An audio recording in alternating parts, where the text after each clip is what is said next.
Haleluya, haleluya, Yesu Kristo ashimwe, ndabasuhuje mu izina rya Yesu Kristo, abo tubana mu bihe byiza byo gusenga aho uherereye hose, waba uri hano mu gihugu cyacu cy'u Rwanda, abari ku migabane itandukanye, Yesu Kristo ashimwe, inshuti zanjye, abakristo b'itorero Elayono Mountain Church mu Rwanda, ndabashuhuje mu izina rya Yesu Kristo, Imana ihabwe icyubahiro, Imana yatubambiye amahema, Imana ikomeje kuba mu ruhande rwacu, Imana iturengera, Imana itwitaho, Imana idukunda urukundo rutarondoreka, Imana ishimwe, Imana ishimwe, mwene data, Imana ikumpera umugisha, Imana ikurebe neza, Imana ikunezeze, nyemerera ufatanye nanjye aka kamwanya guhereza Imana icyubahiro, tekereza aho yakuvanye n'aho ikugejeje, tekereza iby'imirimo y'amaboko yayo, tekereza uburyo ki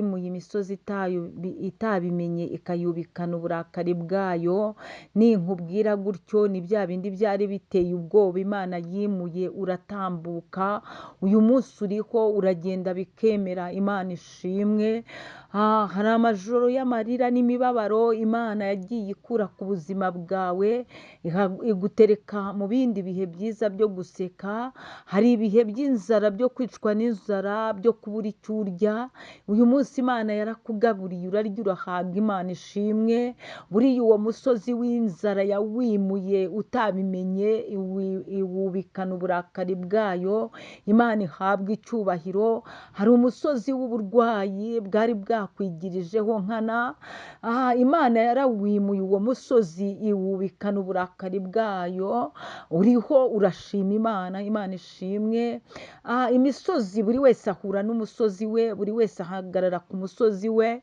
ndavuga umusozi utuma uniha ugatakira Uwiteka, Imana yagiye ibikora mu buryo butandukanye kandi buhambaye, uri umugabo wo kubihamya, nanjye ndi umugabo wo kubihamya, impamvu dushima Imana igihe cyose tukavuga gukomera kwayo, ni uko dufite ibihamya, dufite ibimenyetso, dufite iby'Imana yakoze, kandi yakoze ku buzima bwacu, yakoze ku buzima bwawe, nawe urabifite ibihamya, urabifite ibihamya byinshi cyane iby'Imana yakoze, uko yakwimanye, uburyo ki yakuhojeje amarira, uburyo ki ibyari umwijima yabikuyeho ikagushyira mu mucyo, ufite ibihamya, ufite ibihamya, ufite n'ibihamya byigendera, ibimenyetso umuntu umutambukaho agahita abona ko Imana yakugiriye neza, Imana ishimwe cyane, nyemerera rero dusubire muri teme yacu ivuga ngo wirambirwa, iki ni cyo gihe cyawe, ni ijambo tuzagenda tuvugaho, iyo umuntu yarambiwe abivamo, iyo umuntu yarambiwe arihorera, iyo umuntu yarambiwe yicira inzira, iyo umuntu yarambiwe ntategereza Imana, ntategereza igisubizo gifatika, ndetse n'uwakubwiye yuko muri buhurire ahantu asanga wahavuye wagiye, ibyo yari akuzaniye akabiha abandi, iyo warambiwe urarata, iyo warambiwe urahusha, iyo warambiwe umugisha wawe ufata undi muntu, rero nakubwira ngo wirambirwa, iki ni cyo gihe cyawe, wirambirwa wa mubyeyi we, were kurambirwa, komeza wihangane usenga Imana, wirambirwa, iki ni cyo gihe cyawe, wirambirwa wa mukobwa we, iki ni cyo gihe cyawe, wirambirwa wikicira inzira, wirambirwa were kuvuga ngo ugiye gukora nk'ibyo abandi bakora, wirambirwa Imana itazi igasanga watawanyitse,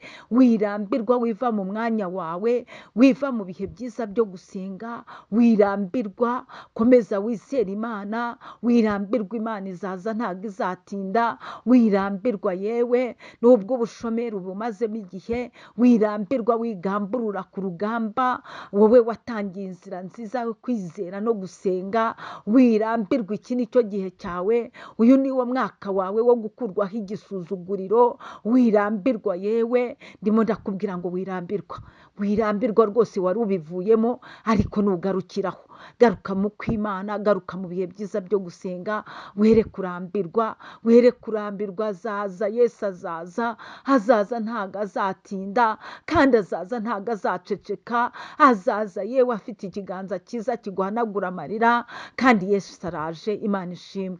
Nyemerera dusome ijambo ry'Imana, igitabo cya Mose gutegekwa kwa kabiri. Turasoma ibice bibiri, umurongo wa mbere tugeze kwa gatatu. Izina ry'Imana yacu rihabwa icyubahiro. Titire y'ijambo handitse ngo urugendo n'intambara baboneye mu butayu.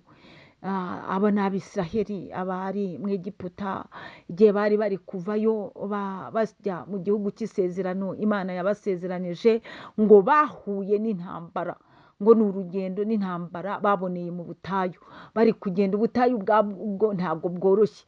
Mu butayu kubona amazi biba bikomeye.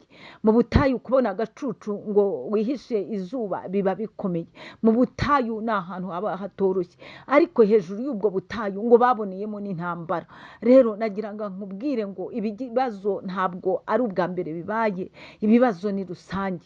Ngo nabo Bisiraheli bari kuva mu Egiputa bagana mu gihugu cy'isezerano, ubishushanye ubigereranye nuko nawe uri mu rugendo rwinjira mu masezerano y'Imana yakuvuzeho, ariko ngo bahuye n'intambara. Ni ukuvuga ngo iyo uri mu rugendo rwo gusingira umugisha wawe, hari intambara zihaguruka zigizashwi, hari ibiteye ubwoba biza kukurwanya. Imisiyo yabyo ni ukugira ngo udasingira cyangwa utinjira mu masezerano yawe, utinjira mu byiza Imana yaguteguriye, utakira umugisha Imana yakugeneye. Rero nakubwira ngo wirambirwa, iki ni cyo gihe cyawe. Reka dusome mu izina rya Yesu Kristo. Umurongo wa mbere handitse ngo maze turahindukira tujya mu butayu, duca mu nzira ijya ku nyanja itukura, uko Uwiteka yantegetse. Tuzenguruka umusozi wa Seyiri igihe kirekire.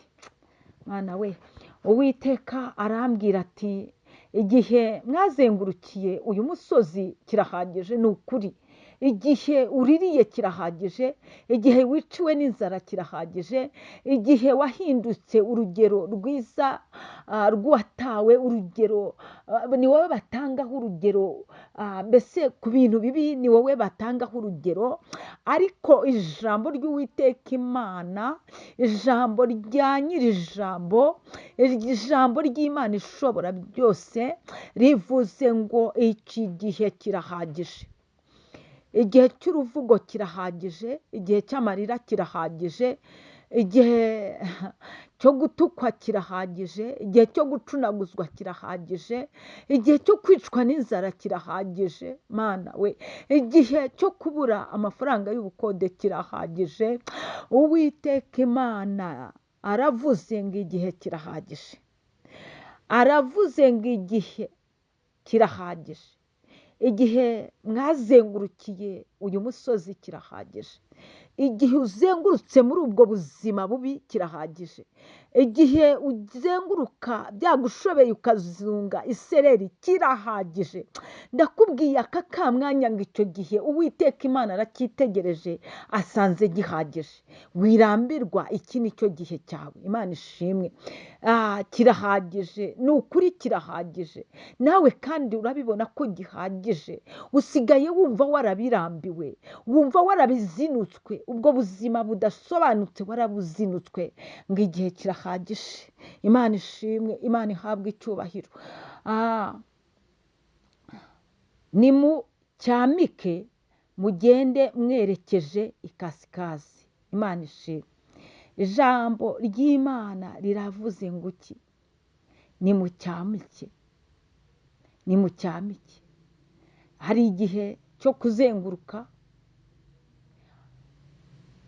wazengurutse ugenda mu buzima budasobanutse, icyo gihe wazengurukiye cyabaye kirekire, bigera naho Imana irabirebye ibona yuko icyo gihe gihagije rwose. Imana itanze oda yindi, iravuze ngo, irategetse ngo ntihabeho gucyamika mu izina rya Yesu. Igihe cyo kuzenguruka, igihe cyo guterera umusozi, icyo kirahagije. Ntihabeho gucyamika. Imana itanze ikindi cyerekezo ku buzima bwawe, icyerekezo iguhaye ni uko ucyamika nawe ukaruhuka. Imana ishimwe. Imana itanze ubundi buryo bw'ingendo, ni ugucyamika. Yewe itanze iyindi mikorere, ni ugucyamika mu kazi kawe, ni muri bizinesi yawe, nucyamike mu izina rya Yesu.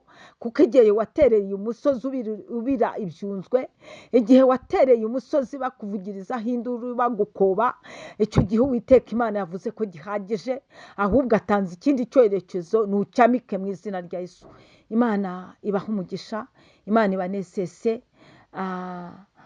wirambirwa. Iki ni cyo gihe cyawe. Shalom.